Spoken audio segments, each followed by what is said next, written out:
Hi guys, I Tejas Gandhi from Sunmars Educations. I welcome to all of you in our YouTube channel. Today we learn the Curie points. So जैसे हमने last time Weber's molecular theory में पढ़ा था कि कोई भी magnet है जब अनमैग्नेटाइज होते हैं तो उसके अंदर जो मोलिकुलर्स है वो सारे अनमैग्नेटाइज होते हैं, मतलब किसी भी डायरेक्शन में होते हैं। पर जब आप उसको एक्सटर्नल एनर्जी अप्लाई करते हो तो सारे मोलिकुलर्स एक ही डायरेक्शन में अरेंज हो जाते हैं और उस वजह से उसके अंदर मैग्नेटिक फील्ड जनरेट होती है। पर ये तब होता है जब आप उसको मैग्नेटाइज करो।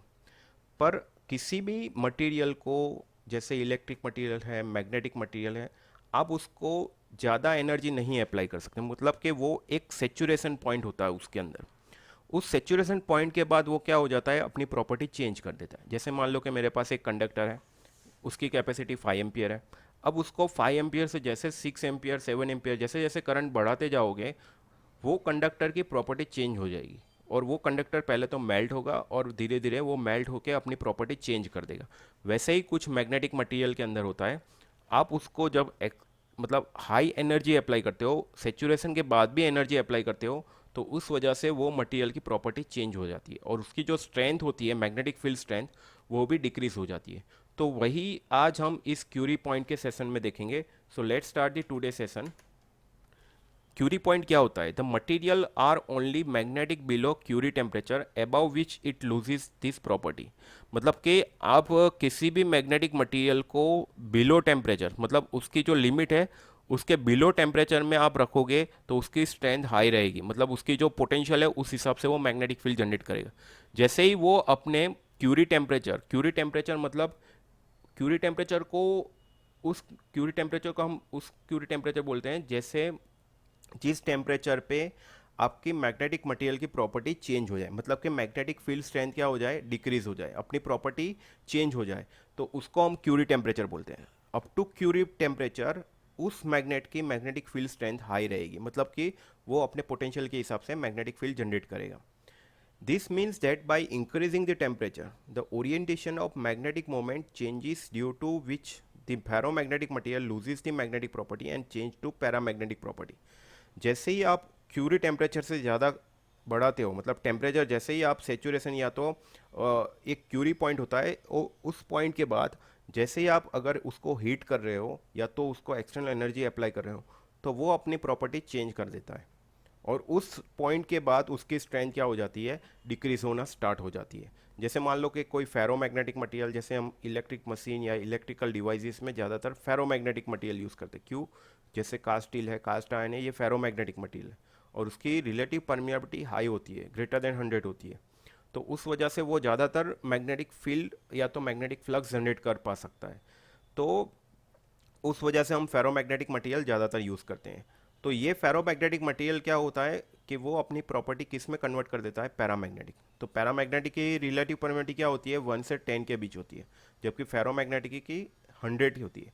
तो उस वजह से अगर उसकी मैग्नेटिक फील्ड स्ट्रेंथ हाई है जब आप बिलो क्यूरी पॉइंट के हिसाब से, तो जैसे ही वो क्यूरी पॉइंट क्रॉस करेगा, क्यूरी टेम्परेचर क्रॉस करेगा, वैसे ही तुरंत ही वो उसकी स्ट्रेंथ कम हो जाएगी और कन्वर्ट किस में हो जाएगा, पैरामैग्नेटिक प्रॉपर्टी में।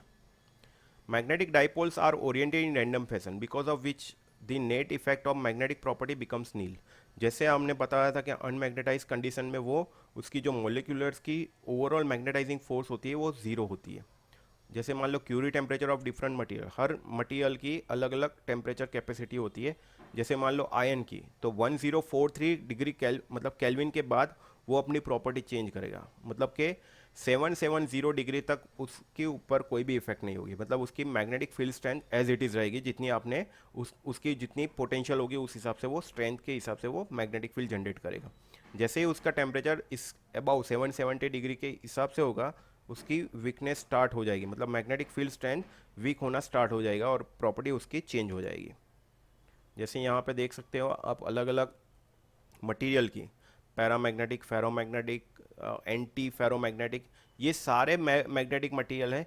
इसमें से ज़्यादातर हम फेरोमैग्नेटिक मटेरियल यूज़ करते हैं।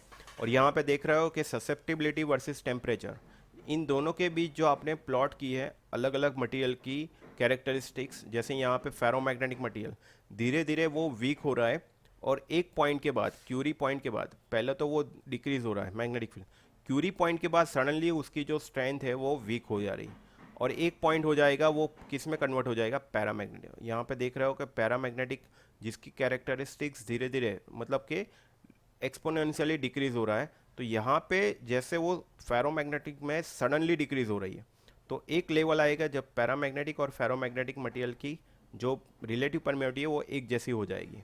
जबकि एंटी फेरोमैग्नेटिक मटेरियल में क्या है, वो धीरे धीरे पहले इंक्रीज हो रहा है, उसके बाद उसकी जो मैग्नेटिक फील्ड स्ट्रेंथ है वो पैरामैग्नेटिक के जैसा हो रहा है।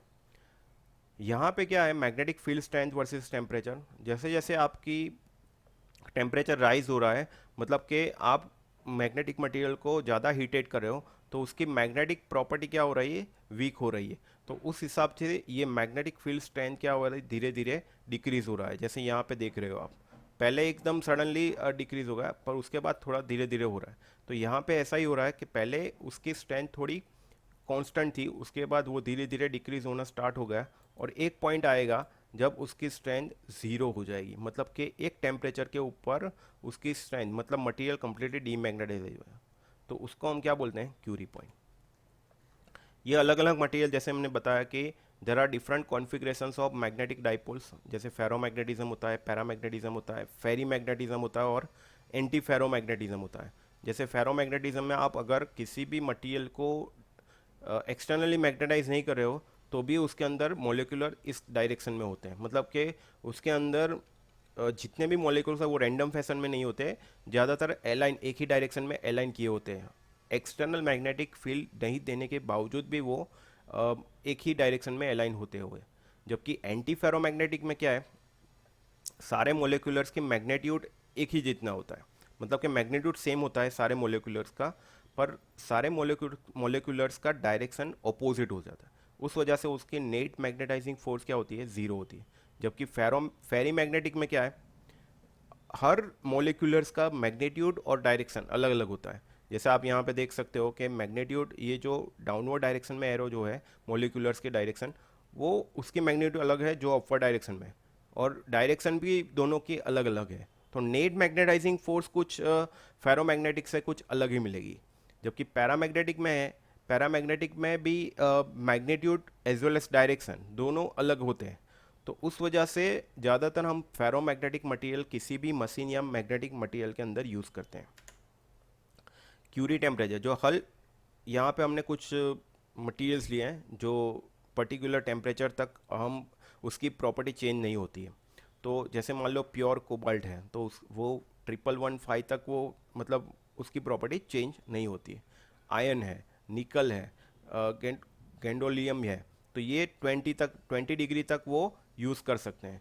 तो ये सारे जो टेम्परेचर हैं, जो सारे मटेरियल हैं जो टेम्परेचर तक वो अपनी प्रॉपर्टी चेंज नहीं कर पाते, उसकी अप टू दिस टेम्परेचर उसकी मैग्नेटिक फील्ड स्ट्रेंथ कैसी रहती है, हाई रहती है।